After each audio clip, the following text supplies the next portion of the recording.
Hello and welcome to my video tour of the Launch Complex 39 press site at Kennedy Space Center. I shot this video on August 5th, 2011. This is the morning of the Juno spacecraft launch atop an Atlas V rocket. I'm here at Kennedy Space Center to participate in a 2-day tweet-up for the launch of the Juno spacecraft to Jupiter. We start our tour looking at the press buildings. These buildings are owned by the television networks and other news-gathering organizations. During the Apollo and Shuttle programs, news organizations would shoot video of the launches from the rooftops of these buildings, capturing spectacular images of the Saturn V and Space Shuttle launches. Unfortunately, unmanned missions, like today's launch of the Juno spacecraft, don't draw the same media attention that the manned missions did. As you can see, there's only a couple local TV stations here today covering the launch. Next on our tour is the massive Vehicle Assembly Building. Known as the largest one-story building in the world, it stands 526 feet tall.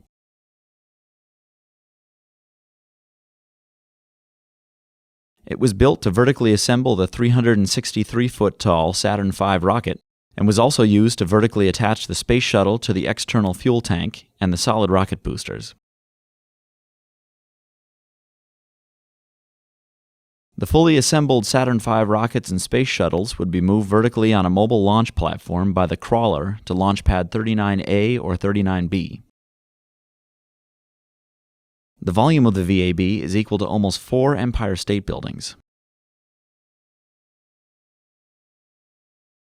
Next to the VAB, you can see the mobile launch tower that was used for the Ares rockets used in the Constellation program, which was planned to replace the shuttle program. Unfortunately, the Constellation program has been canceled, so the mobile launch tower sits unused. Looking to the right, we see the Pegasus barge that was used during the Space Shuttle program to transport the external fuel tanks from the Mashhad Assembly Facility in New Orleans to Kennedy Space Center.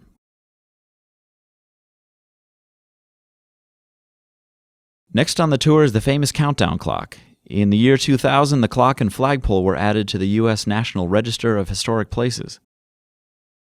After the launch, the clock begins to count up, showing the total mission time. 3.5 miles away is Launch Pad 39B. You can see the 3 lightning towers above the trees. Previously used for Saturn V and shuttle launches, 39B was most recently used for an Ares rocket test flight in 2010. After the Constellation program was canceled, the service structure used by the Space Shuttle was removed. 3 miles from the press site is Launch Pad 39A. You can still see the support structure intact, since the final Space Shuttle mission, STS-135, launched Atlantis from 39A less than 1 month ago. The plan is that the Space Shuttle support structure will remain intact at 39A for 2 more years. Panning across the turning basin, the next landmark we see is Launch Complex 41 on the Cape Canaveral Air Force Station, home of the Atlas V rocket launches. You can see the 4 lightning towers that surround the pad, and in the middle of those towers, barely peeking out above the treetops, is the Atlas V rocket with the Juno spacecraft that will launch in just a few hours. LC-41 is 4 miles away from the press site.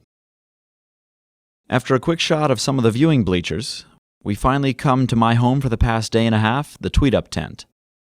We spent a couple of days in this tent listening to great guest speakers from NASA and United Launch Alliance. We heard from interesting people who either worked on the Juno team or the team in charge of launching the Atlas V rocket that will push Juno toward Jupiter. I hope you enjoyed my short video tour of the Launch Complex 39 press site, and if you would like to read more about my 2 days at Kennedy Space Center, follow this link to see all my blog posts about the Juno mission tweet-up. Thanks for watching.